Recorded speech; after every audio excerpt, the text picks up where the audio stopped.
Welcome back to Everyday Economics, a podcast that helps you learn about the economic world happening around you every day. I'm your host, Chris Krug, president of the 501c3 nonprofit Franklin News Foundation. Everyday Economics is a production of America's Talking Network. You can check out all of our great podcasts at americastalking.com. To support podcasts such as Everyday Economics, please make your tax-deductible charitable contribution by clicking the link in the show description. We are recording today's episode on Thursday, January 26th, and joining me, as always, is Dr. Orphe Divounguy, PhD economist, and apparently the co-host of a top 100 Apple podcast in the news and commentary segmentation.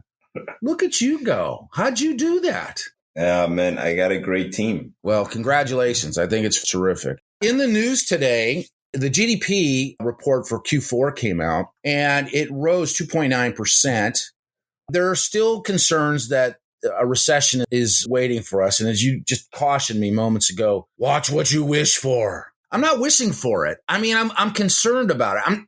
I'm not sure what I would do about it. It's not like preparing for a tornado necessarily, or like some kind of natural disaster, but recessions they're a little scary. I guess I want to be ready in whatever way I can. But is that talk premature? What do you make of the GDP report? Let's get your thoughts. I mean, the first thing is, congratulations, America. The U.S. consumer is resilient. Think about what Americans are going through right now, right? The highest inflation in 40 years, jumbo rate hikes by the Fed to try to quell inflation, and the U.S. consumer is still standing. I mean, personal consumption expenditures grew by 2.8% in 2022. By the way, 2022 was a tough year. You had inflation at a very, very high level. I mean, we reached 9% year over year inflation midway through the year. Okay. That was just crazy. We're back down to about 6.4%, but still prices are rising rapidly, and they're still rising too rapidly, and prices are very high, the highest they've ever been. And so we are in a position where, households are having to really, really squeeze and try to fit everything into their budgets. Credit card debt has increased by roughly 16-17% in 2022. People are just trying to get by. And you see that they're still holding up the U.S. economy. U.S. consumers are absolutely resilient. It's unbelievable. Then you look at private domestic investment increased by 3.8%.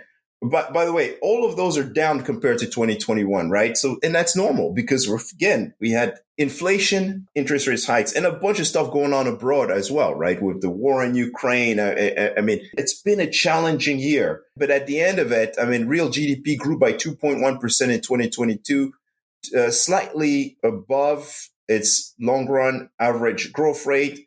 I mean, this is an economy that's doing well. That's doing considering everything that we've endured. We've talked about, in particular, like kind of winding the clock back and looking at stimulus and how much stimulus we infused into the market, 2020, 2021. You and I have concluded, and I don't want to simplify it for the sake of summary, but we've concluded that, frankly, there was too much money put in, overinvested in the stimulation or the attempted stimulation of our economy. Are we seeing that now? I think we're paying for it, right? We're paying the inflation tax. We're paying for the stimulus that we got during the COVID pandemic, right? And I'm not just talking about the fiscal stimulus. I'm also talking about the monetary stimulus. Yes. We had to pay for it, right? There's no free lunch. We're paying for it with the inflation tax. Right. And the Fed is trying to bring things back in line with supply. Right. So demand has to come down and supply has to expand. And the two have to come back together. And so that's what we're seeing. I think the biggest drag on the U.S. economy remains residential investment. Residential investment accounts for housing starts, right? New construction, improvements to housing units, brokers' commission on the sale of residential property, and residential equipment. And that was down 10.7% over the year in 2022. That is still the biggest drag on the U.S. economy.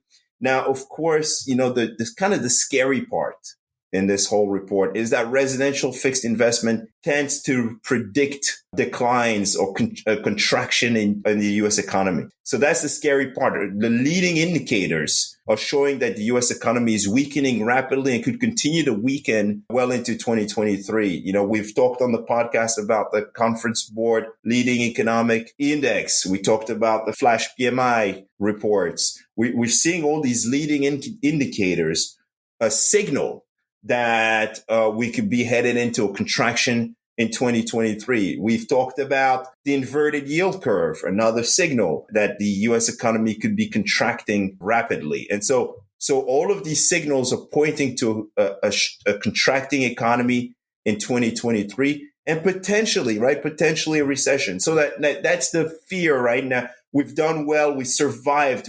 Somewhat. We've managed to rise to the challenge in 2022, but will the economy continue to stand and get past this period, this tightening cycle without a recession is the big question. And I think we're going to have to keep watching this. Remember, GDP is a lagging, we're looking at what happened in Q4. There might even be a revision to this report. And so I think all of the signals are showing a weakening U.S. economy, and we have to keep watching this. Time for one last question. Federal Reserve is going to meet the 31st of January and the 1st of February. What do you expect?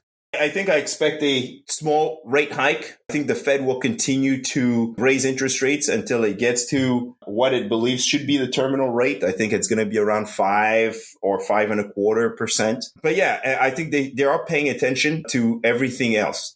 I think they're paying more attention to the leading indicators than to numbers like the GDP in the last quarter. And so I think they're going to be more paying attention closely to the labor market, to the inflation picture. They're going to be paying very closely to earnings growth. That needs to come down.